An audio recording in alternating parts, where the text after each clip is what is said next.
Hey, what's up guys? So in this video, we're going to be taking a look at the Cobra DualPro 360. This is the best radar detector that Cobra makes. Is it any good? Let's find out. So traditionally speaking, Cobra as a brand, they've made low-end, inexpensive radar detectors. They've got really poor performance, tons of false alerts, they leak and cause problems for other nearby radar detector users too, and no radar detector enthusiast would be running Cobra brand detectors. However, a couple years ago, Cobra and Escort actually merged. They're now owned by the same parent company. And so Cobra as a brand, they've been starting to take on some of Escort's technology, and for that reason, some of the newer higher-end Cobras have actually gotten better. Now, Cobra currently has two Elite series detectors.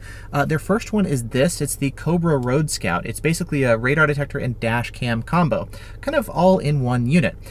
Cool idea integrating the two, but unfortunately the performance is still pretty bad. Every time I go test it, it winds up at the bottom of the pack with poor performance, poor response times, etc. Now, the other elite detector that Cobra makes is this. It's the Cobra DualPro 360. This is essentially a repackaged Escort Max 360, just sold under a different name. There's some obvious cosmetic differences, different case design, different arrows on the front, different sounds, and a few feature differences, but under the hood, it's the same platform with a few small changes. Now, a couple of years back, Escort had actually released the same detector, calling it the Beltronics GT-360, and I've already done a full review of that detector. Since then, it looks like Escort's basically been killing off Beltronics as a brand, and so they've now re-released essentially the same detector, calling it the Cobra DualPro 360. And so for a while, I figured why bother reviewing the exact same detector that I've already covered and we already know what it is. However, since then, Escort or Cobra or Beltronics, they've made a couple additional improvements here to the detector now that they've repackaged it as a Cobra. Additionally, there's now a couple radar detector enthusiasts who are liking it.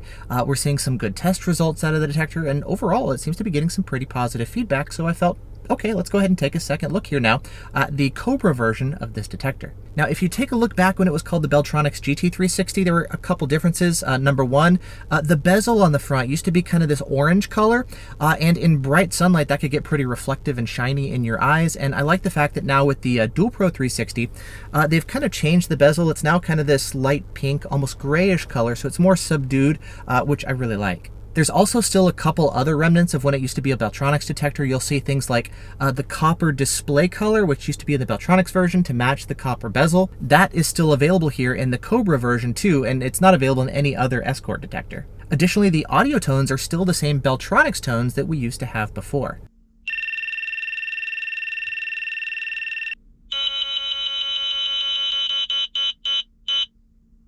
This is pretty cool. I actually really like the Beltronics tones, and I'm glad that they've kept it here when renaming this detector and rebranding it as a Cobra. Now, as far as two other improvements that we've got here now with this detector, number one, the DualPro 360 now offers MRCD detection. So if you've got photo radar usage in your area, the Beltronics didn't have that feature versus the Cobra now has the ability to detect MRCD.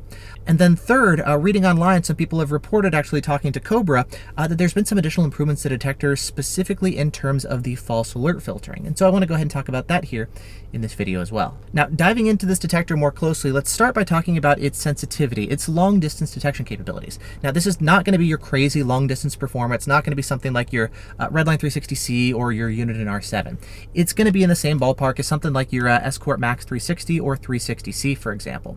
Now, what's interesting, I've actually seen a couple test results online. Some people are actually finding that the Cobra, believe it or not, can outperform the more expensive Escort variants. DC Fluid on the forums has a couple tests where he's been finding this to be true, which has been very interesting, especially considering the fact that the DualPro 360 retails for $449. You can find it on sale sometimes for $349, but $449 is the retail price. The Escort Max 360 is $50 more at $499. And then the Max 360C retails for $649, though you can find that on sale sometimes for $50 off or $599. Either way, the Cobra version here is going to be anywhere from $50 to $200 cheaper than the Escort variants, and to see it sometimes outperforming the Escort version has been really surprising. Now that said, I recently went out and did a test with about 20 different radar detectors, including the Cobra DualPro 360. Now in the video description, I'll link to the full test results, but for the purpose of this video, the Cobra DualPro 360 I found, again, it wasn't able to keep up with your higher end detectors like the R7 or the Redline 360C, and instead it was in the same ballpark as your Max 360. Now what was kind of interesting is it actually slightly lagged behind the performance of the Max 360. Now, because of this, it's kind of got me wondering that because these detectors are all based on the same platform, any sort of sensitivity differences might just be up to the fact that sometimes one detector might have a little bit more sensitivity, sample variation, than another detector. And so that might actually be the explanation of why we're seeing some sensitivity differences. Next, taking a look at the blind spot filtering, that's something that the DualPro 360 is actually pretty good at here. I think that's one of the reasons why it's been surprisingly popular. BSM filtering, pretty good, pretty quiet overall. Now that said, it's not going to be as quiet in my experience as the latest update that we've got here for the Redline 360C. This one still can filter out some cars that the Cobra can't, but overall this is going to be surprisingly good. It's going to be quieter than some other detectors like, say, the Uniden R7, which is going to be priced similarly. Now, as far as the main cars that are going to trigger false alerts on your detector with their blind spot monitoring radar, the main one is going to be your Hondas, and they'll typically false around 24.199 or 24.201. Now, with the DualPro 360, unfortunately, there is no K-notch or K-block type option that you'll find with some of the other Escorts or Unidens, different detectors that have the ability to give you some extra filtering capabilities specifically against those Hondas and Acuras. And that's probably part of the fact that this is going to be the less expensive and more affordable version, and so it's going to be missing certain features like that. Now, that feature is going to be reducing the sensitivity of the detector to all signals in that frequency range, but I do like it as just an extra filter to help keep the detector that much quieter. Now, I've also seen some other Hondas that also false around 24.167 or 168, like this Honda Pilot here that's passing me in this clip. And speaking of Hondas, I've also seen some that can trigger MRCD falses on my DualPro 360 as well. Now, to be fair, every detector out there that has MRCD detection currently is gonna false as well. This is not just the Cobra, but it's something to point out here with this detector. I don't have MRCD in my area, so I tried turning it on and it falses just like every other detector. Now, there's other brands of cars that may also trigger blind spot falses on your DualPro 360 as well. For example, I've seen some Cadillacs trigger false alerts, but I've also seen some others that don't trigger any false alerts. Additionally, I've also seen the detector filter out some Chevys and some Jeeps and some Chryslers that, again, may false other detectors. And I've also surprisingly seen it filter out quite a few Mazda false alerts. And this is really impressive because those Mazda CX-5s can be really tricky to filter out, and most every detector will false to them. And I've been running the DualPro 360 for over a month here, and I've seen exactly 0 Mazda falses, which is really impressive. There goes another Mazda now. Now, back when I was running the GT-360, I have seen it false to some Mazdas, and on the forums, I've heard other people also report that their Cobra DualPro 360s occasionally do false to Mazdas. And so while I haven't seen it myself, a number of other people have reported it, and so it seems to be not completely immune to falses, but it does seem to be pretty good at actually minimizing false alerts to different Mazdas driving around you. Additionally, I know DC Fluid did some testing to figure out how maybe the detector is filtering those out. Is it maybe reducing the sensitivity, kind of like a K-notch might do it? And so he tested a bunch of different detectors around 24.123, 24.124, the frequency range that Mazda BSMs transmit on, and he found the detector isn't doing any sort of sensitivity reduction to actually filter out those false alerts. It's doing something else, and I'm actually glad to see that it can still detect legitimate police radar in the same frequency range and give you reasonable alert distance. Additionally, there's also this spot on the highway where anytime I drive with, say, a Uniden detector, it would always false to K-band, but if I pass it with the Cobra detector, the Cobra is completely silent. And so overall, I do find the Cobra to be quieter than some other popular detectors like the Uniden R7. Now, that said, when it comes to filtering out false alerts, my biggest issue is actually not so much the K-band falses, but rather Ka-band falses. It turns out this thing has been falsing to Ka-band a lot for me. And that's unfortunate because KA alerts I definitely take much more seriously. Now, what's weird is a lot of these false alerts actually trigger on non-police radar frequency ranges. And I've been keeping a log of the different signals that I've been seeing. I'll put them up here on screen, and as you can see, most of these signals are not in the same frequency ranges where police transmit with their radar guns. And so for that reason, you can actually take your detector and start shutting off certain frequency ranges using the Ka-band segmentation where you're only going to be getting false alerts. So that's a nice thing that you can do to help kind of quiet down this detector. And after I started shutting off some segments, I found that detector got a lot quieter. And so I wish, of course, the detector had better Ka-band filtering in general, but at least with segmentation, you can do something about it. Now, what's interesting is I've noticed some other people have also reported similar Ka falses with other detectors that are based on the same platform. And so it looks like whatever the issue is here with the detector, the same code, the same issues have carried over here to the Cobra version of this detector. But again, you can have Ka-band segmentation to knock out most of these false alerts. Now, in terms of your other false alert filtering, filtering capabilities, you've got things like your traditional low speed muting, you've got auto mode to reduce detector sensitivity at lower speeds and then crank it back up at higher speeds. You've got TSR, your traffic sensor rejection, you've got your GPS lockouts. Now the GPS lockouts are nice to where you can go and maybe press the mute button a couple times when you pass a speed sign, and it'll teach the detector that this is a false alert. So next time you come by, the detector stays quiet and it just grays out the signal on screen. Additionally, the Cobra has auto lockouts or auto learn capabilities, and I like this feature because you can then just put the detector on the windshield, and after you pass the same stationary false alert a couple times, it'll learn that as a false alert and then mute the detector for you. You don't have to press the button the way you may have to with some other detectors. And so any sort of speed signs, any door openers and shopping centers that you pass in your regular commute, after you drive for a little while, the detector will learn those false alerts and keep itself extra quiet for you. That's pretty cool. And these auto lockouts, this is again something that was available on the Escort detectors and has been brought over here to the Cobra version of the detector too. Next, we can take a look at Cobra iRadar. This is an app that you can use to pair with your detector and add some additional functionality. Now, Cobra iRadar, it's literally exactly Escort Live now, just with the Cobra name. It's got the same design, same features, same everything. It's just now being called iRadar. Now, Cobra iRadar and Escort Live, they have all the alert sharing capabilities and they share alerts with one another. And so in case maybe somebody's Escort detector goes off, they can report that alert to the cloud, and then you, running your Escort or Cobra detector, will get that alert and get notified that somebody else has just recently seen radar or laser up the road ahead. That's a pretty useful extra layer of protection. Now that said, I've been driving with the detector for over a month, and I've gotten a number of these live alerts, but I've had exactly 0 saves with it. And so yes, while you do get the alerts, I find the accuracy of the alerts and the usefulness of the alerts to be pretty low. I found ways to be much more useful and much more accurate. This isn't anything new. I've been running live and iRadar here for years, and this is the same thing here. Nevertheless, it is an extra layer of protection, and so cool, you might as well add it in here. Now, another cool feature that I like when you are connected to iRadar is it can actually go out to the cloud and find the speed limit of the road that you're on and display that right on the face of the detector.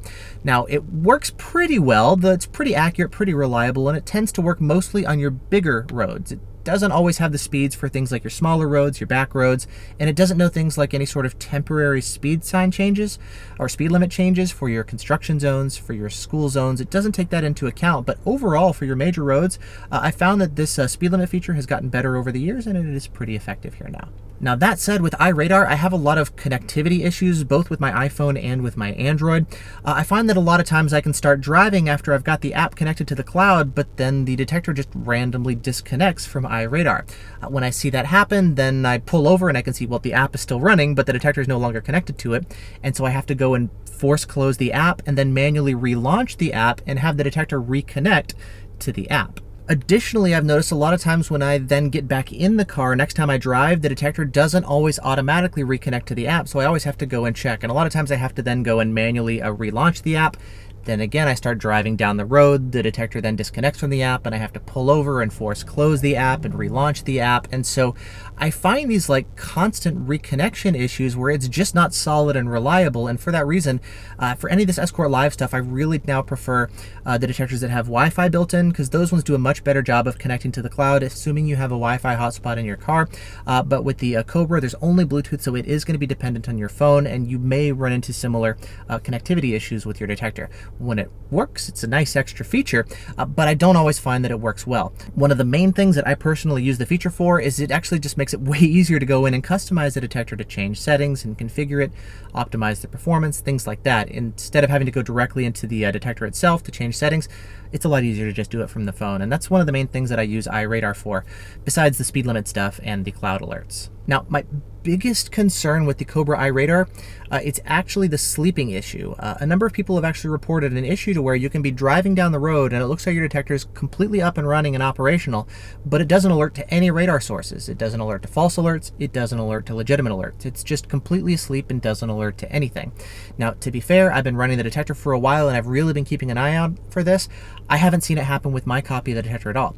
However, there's a number of people that have all reported this issue, and some people have even reported it with multiple copies of their detectors as well. And usually the way that people go and try to identify this is happening is, let's say on your typical commute, there's a speed sign that always triggers your detector. However, the next time you pass, your detector is silent. that's weird.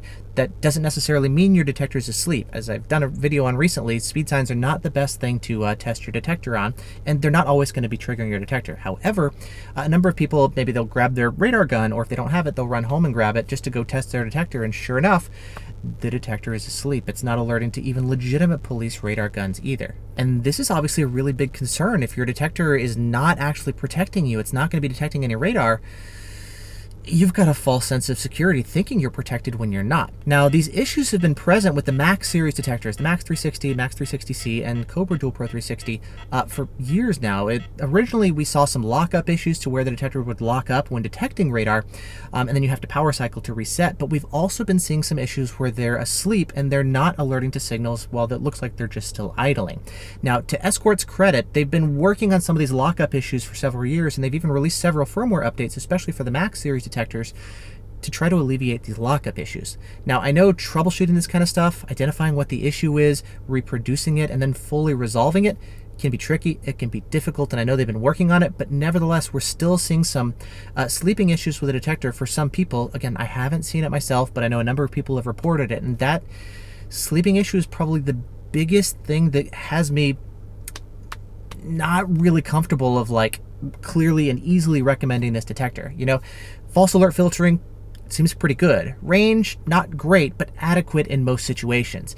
Sleeping issue, rare, but very bad in case it happens. And so I hope that Cobra and Escort is finally able to fully resolve this issue, but at this time, I've been testing with firmware version 1.2, this issue is still occasionally present. So something that I definitely want to bring up. Now, as far as other things with the detector, both good and bad, things that I like, the easy mag mount on the detector is great. It makes it really easy to unmount your detector, to maybe pop it in your glove box, and then next time you drive, you just pop it back on the windshield. It's a great, quick and easy, and solid mount. It's compatible with some of Escort's accessories like the Escort M1 Dashcam if you want to do a radar detector and Dashcam combo. Additionally, if you want to use the Escort laser jammers, it is compatible with that. However, it doesn't have the automatic disarm capability. The Escort versions of the detector can be programmed to automatically shut off after, say, 4 seconds or 6 seconds or so. With the Cobra, it doesn't have any automatic disarm capabilities. You're going to have to manually disarm the laser jammers when you get shot. Then as far as build quality, the Cobra is actually pretty decent. It feels solid and hefty and actually surprisingly well built. The Max 360 that it's based on actually feels slightly more plasticky, which is interesting. The Cobra actually feels a little bit better, with one exception. It's the button feel. If you press the buttons on the Escort, they have a nice tactile clicky sound, right? It's really nice for when you've got your detector maybe mounted up high by the windshield and you can't see the detector. You can press the button and it's nice to have the button feel like that. With the Cobra, it's a little bit different. The buttons actually feel kind of mushy. So some of them will click, but some of them you don't really hear any sort of click.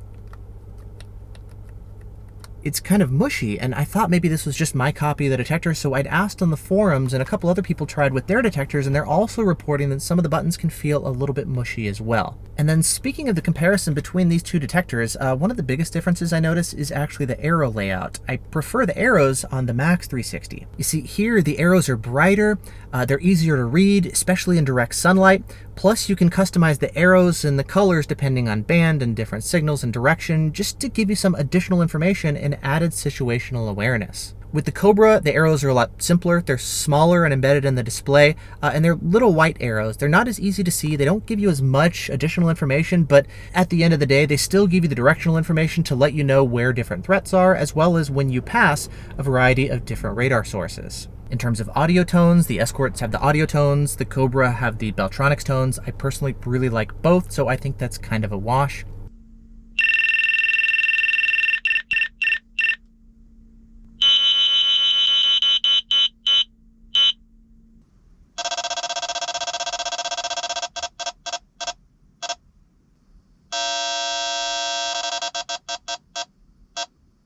And then with the Escort, I also like the standard plus audio alert tones. It's a special audio option that lets you know when the detector is already alerting to one signal and then it sees a second signal. Now that extra beep that you just heard is a detector alerting to one signal and then getting your attention, letting you know there's a second signal. This can be really useful in case maybe an officer is parked and set up near a K-band speed sign and he's also transmitting K-band. So your detector could be alerting to the first signal. The detector gives you that beep and lets you know there's a second source present. It can beep a lot in shopping centers and stuff, but it's also really helpful to let you know that there's something else going on that may otherwise be covered up. This extra information is available with the Escort detector. It's not available with the Cobra. And then as far as false alert filtering, as I mentioned, the Cobra does not have the K-notch capability to filter out, well, there goes a Honda, to filter out a lot of the Hondas and the Acuras that you'll encounter on the road. The Escorts can filter out more of those cars. The Cobra lacks some of those false alert filtering capabilities. And then in terms of band segmentation, this is actually an advantage for the Cobra over the Escort Max 360. The Cobra does have your band segmentation options available for Ka-band. The Max 360 does not have that feature. However, the Max 360C does have it as well, just like the Cobra. And then finally, the Cobra is going to be the least expensive option. It retails for $450, and that's $50 less than the Max 360. But again, the Cobra sometimes goes on sale. I know right as I'm shooting this video, it's $100 off, so you can now find it for $350. And at that price, it's actually pretty appealing. And I'll link to the detector down in the video description if you want to go check it out online and see if a discount's available for you right now too. Now, compared to the Uniden R7, again, the retail price, $450, is going to be in the same ballpark as the R7. R7 is going to be giving you longer range. The DualPro 360 is going to be giving you fewer false alerts. There's other differences too, like how the R7 is going to be having faster response times. It's got much bigger arrows, different colored arrows, so the display is going to be easier to read. Plus, its update software is available for both Windows and for Mac, whereas the Cobra can only be updated with a Windows computer. Now, the Cobra, as I mentioned, it does have some advantages over the R7. BSM filtering is probably the biggest one. The other advantage, you've got the Bluetooth capabilities. It's not always work reliably, but as long as you've got it connected, sure, you've got the cloud alerts, the speed limit on the display, and it makes it much easier to go in and program the detector and configure it to change settings. I also find the mount to be more solid. The Uniden bounces more on the windshield, while the Cobra is going to be more solid. Plus the update software, it is Windows only, but it's also way easier to use. A lot of people have issues updating the Uniden detectors, whereas with the Cobra, it's a much simpler process to just plug in the detector into your computer, and then the update software kind of takes care of the rest for you. And so if we were to summarize the DualPro 360, this is going to be the least expensive detector on the market that gives you the arrow functionality. It retails for $449, and for that price, you get reasonable range, pretty good false alert filtering, your auto lockouts, your arrows, of course, Bluetooth capability, cloud alerts, your multi-radar detection, etc. There's a lot to like about the detector. As far as the cons, the Bluetooth features, the app needs some work as far as connectivity and reliability. The arrows, I mean, they're small, they're not the easiest to read. They work, but they lack some of the more advanced customization features. Same thing with the audio alerts. It lacks some of the more sophisticated blind spot filtering features. But probably the biggest thing that I notice is the sleeping issue. And this is the one thing that for me is kind of a deal breaker. The fact that if you can't fully and always trust your detector to reliably alert to radar, you're better off picking something else that you can count on, that's got your back when you need it. And so I really hope that Cobra or Escort is finally able to fully and completely resolve the sleeping issue with the DualPro 360, because once they do, I think this would make it a much more trustworthy detector. And I mean, it's the cheapest detector that you're gonna get with arrows, plus you got the Bluetooth and the auto lockouts and reasonable BSM filtering. Like, there's a lot to like about the detector, despite the fact that yes, it's got a Cobra brand name on it, Escort detector, but called Cobra. And so I really hope that they can fully resolve the sleeping issue, because otherwise there actually is quite a bit to like, and I can definitely understand why a lot of people are really happy running this detector. And so is it perfect? No detector is. I mean, it's got its pros and cons, of course, just like anything else. A lot to like, but a couple actually pretty big and critical issues as well. Rare, some are addressable like the KA lockouts, but the sleeping issue, hopefully your copy of the detector, if you buy one, doesn't happen, but something to keep an eye out for. So if you'd like to buy a copy of the detector, I'll have a link down in the video description to where you can pick one up. Additionally, down there, you'll find a bunch more information, all the test results and the discussion and things that I mentioned here in the video. You'll find a bunch of references down there for you as well. So yeah, there you go. There's my thoughts on the Cobra DualPro 360. Thanks so much for watching. Hope you're all doing well, and I'll see you in the next video.